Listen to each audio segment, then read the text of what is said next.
Hi, everybody. I'm Sunny, and I live in San Diego, California, and that's not a joke. My name's really Sunny, and I live in San Diego. It sounds like some sort of punchline or something, but that's not where I'm originally from. In Ohio, I was born and raised, my husband as well, and I still consider myself a Midwestern girl. So I've been out here a long time, but my heart is still in Ohio. I am a producer and brand ambassador here at Zencastr. That means that I help out with all of our audio and video projects. So I created the Zencastr podcast, which is called Digital Nomad, and other podcasts that we're talking about, I'll be in charge of that. And when videos need to be created, whether they're how-to videos or short little videos that we need for various purposes, I help out with that. I'm kind of part of the marketing team, and I'm also part content. So I kind of split my time in both places. And then the ambassador side of it is, I'm a podcaster. I've been a podcaster for over 16 years now. And so I bring a lot of experience of just, what podcasters are looking for. And so I help out with like product development and stuff like that. Like I'll be called in to be like, hey, what do you think of this? What do you think of this layout? Do you think, podcasters, what would they click on next? All of that kind of stuff. And so I do have some feedback in that. And then, I go to some conferences and things like that. Anytime I can engage with other podcasters and tell them about the Zencastr product and how it can help their podcast. I do our weekly webinars for Zencastr. So I'm kind of out there, on the front lines to promote Zencastr from a podcaster's perspective. Most of the podcasts that I produced in the past, they required me to bring like a lot of equipment with me, and I had to have a space, and, I recorded with people in my community.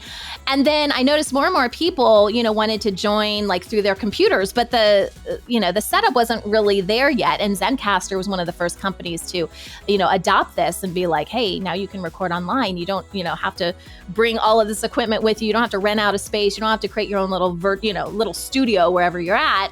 We can do all this virtually. And so that was very appealing to me. And I remember I was working with an editor at the time, and he said, Sunny, why are you doing all this? There's this new company called Zencastr. Maybe you should check them out. And so that's really how it started, is I created a free account. In fact, I think there were only free accounts at the time. And I started recording my podcast through Zencastr.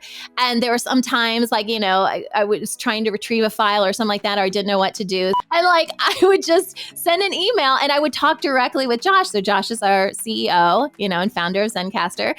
Hey, how do I do this? How do I get this file? Or what do I do in this kind of situation? And then fast forward, and, I'm still producing my own podcast, still doing my own thing. And I go to Podcast Movement. This was a few years ago. I go to Podcast Movement and I see a Zencastr booth, but nobody's at the booth. So when I got home from that conference, I emailed Josh again. I said, I don't know if you remember me. We talked like way back when you first launched Zencastr. I'm like, do you need some marketing help? Because I was just in Podcast Movement and nobody was there for Zencastr. And so that started, like, no joke, probably it was over 6 months, probably 8 months of emailing back and forth. And eventually, I think I just broke Josh. I think he was just trying to get me off his back, because it was like, oh my gosh, this girl is emailing me again. And I said, listen, I love the product. Like, this is kind of what I want to do, which was more of, producing content and marketing, the stuff that I'm doing now. But I said, whatever job, what do you have available? Like, I'll start and I'll do whatever. And he's like, well, we need some help in customer support. I'm like, I'm there. So I started out in customer support and ended up doing what I ultimately wanted to do.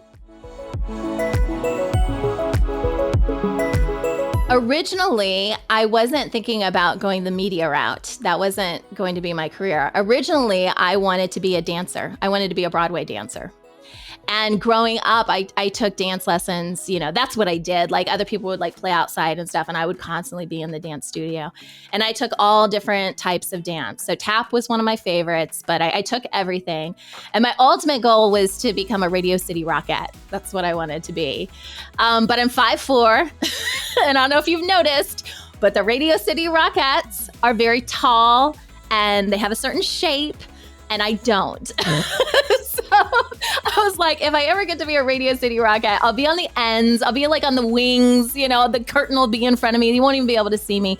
So I kind of had to change that. But I did a ton of theater growing up. So dancing led me to musical theater. It's just this thrilling feeling. I remember before showtime, you'd always like kind of peek out of the curtain and be like, how many people are in the audience? And you just feel their energy. I think that's what it is. It's an energy. And whether you're making them laugh or them cry or whatever, there's just nothing like it. Yeah, live theater is amazing.